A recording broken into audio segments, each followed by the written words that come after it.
High at the top of the cobblestone hill lived a man with a desk for a head. I would often see his knock-kneed stumble, his shoulders slumped under the weight of his burden as he struggled down the steep streets and narrow sidewalks. He was given wide berth by all in the neighborhood.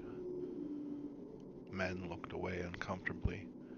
Women crossed themselves anxiously. One old stray dog would stop and immediately pee whenever it would see him. They were all afraid. Maybe they thought he had pictures of them in illicit positions tucked away in one of his drawers. Or maybe they were fearful that he might fall over and crush them under the weight of his woody immensity. Maybe it was his hardness. Who could say? Children would not taunt him, instead hiding goggle-eyed behind mother's skirts, watching silent as he shambled past. He shopped at the open stalls in the strip and awfully bought the softly rotten bottom stock. His bags would be stuffed and slightly leaking as he trudged those 8 blocks home. He couldn't take the bus, you see. Although the city buses are now wheelchair accessible, there was no way anyone could have anticipated his special need. The man with the desk for a head was on his own. That once-a-week trip was all anybody ever really saw of him, and for the most part that was enough. He was quite a sight. The old trench coat he wore was 2 sizes too small. Once it had been black, but life had bleached it out to a weedy green. His rolled threadbare cuffs stuck out from beneath the seam, topping a pair of mud-splattered rubber mucklucks. He was actually a rather bland character aside from his heady wooden protuberance. The desk itself was medium in size, an anonymous brown, its tired, ugly varnish flaking away. It had drawers built into either side, the fake cabinet front kind with the little sliding door in the middle. He wore it sideways most times. Somehow that seemed to be easier for him. I could never quite catch a glimpse of his face, if he had one. I thought that he might, but it was always hidden in a shadow. He had no name, but that seemed right, for no one ever spoke to him, and he to no one. What could you say? I often thought about it, and I once even followed him home. I wanted to say something. Shouldn't something be said? And yet, when the time came, at the end of those 8 lonely blocks there at the top of the cobblestone hill, I only watched. I watched as he entered his yard, plodding through the high grass, making his way up to the old house. Its warped wooden frame tilted like a drunken uncle, a trauma of waste. Gray and pointless, the building was a leftover shell of someone else's life, abandoned but for the man. All of the windows were long broken, the roof's black wounds bared to the changing sky.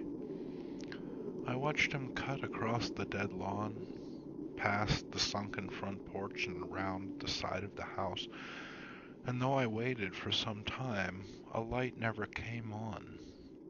I felt a fool, but strangely disappointed at the same time.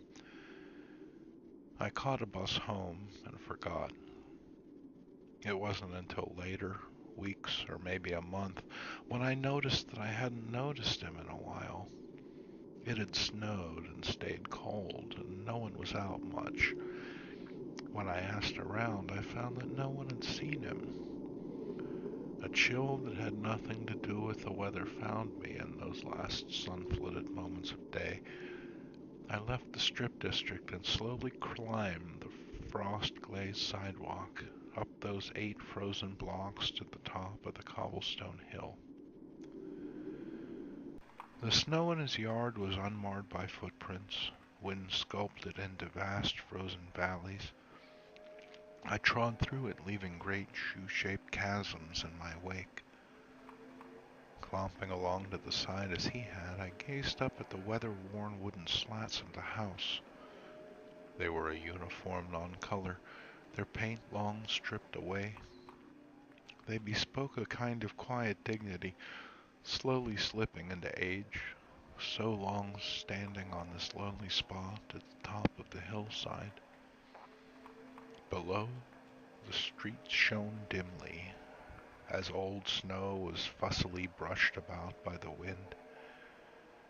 Downtown glowed in the far distance, its yellow crown fusing to the bruised purple of dusk. Pulling my coat close, I turned and I stepped into the tangle of shadow that was his backyard. Soon I came to the broken shape of the door, which clung by a single hinge. Pushing past the frosted lip, I stepped into the darkness. It was a kitchen, or it had been long ago. Checkered tile shone dusty through a square of pale window shine. Off to the right, the bone-white ghost of a sink floated in the gloom. Flicking the light switch brought only a clicking echo. There was no power. As I looked about, I was disturbed to note not a single stick of furniture in the house. And the next room was the same, and the next, all bare. The floors, the halls, the walls, they were all empty. There was nothing there.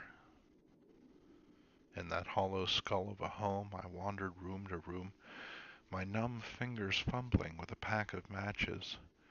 Each strike brought light, a brief yellow halo warmth, all too soon swallowed up by the icy shadow.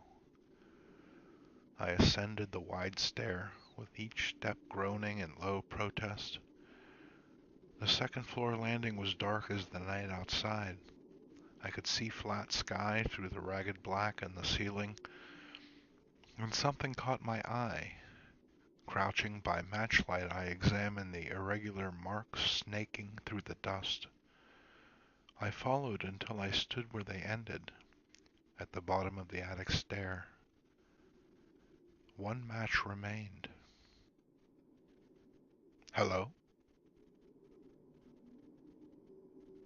My voice was like cannon fire in the narrow hall, but it brought no response. I began to question my impulsive act, but ego made me cry it again. Hello? Silence. I might have laughed as I lit that final match, confident that I had done all I could, and glad to be finished with the whole thing and be on my way. And it was then I heard the sound, the unmistakable scraping of a piece of heavy furniture being dragged across the upstairs floor. I froze on my heel, breath caught in my throat, and then I ran. I tore through the shadowed house in a mad frenzy, blindly bounding down the steps, through the kitchen, and out the door. I charged through the front yard, out the gate, and only then did I dare look over my shoulder. And it was then that my foot hit the ice, and I slipped and I fell, sliding all the way down the frozen sidewalk to the bottom of the cobblestone hill. When I rose, I was bruised but unbroken. I began to stagger back up the hill, but it was too late. The house was burning. I had dropped the match.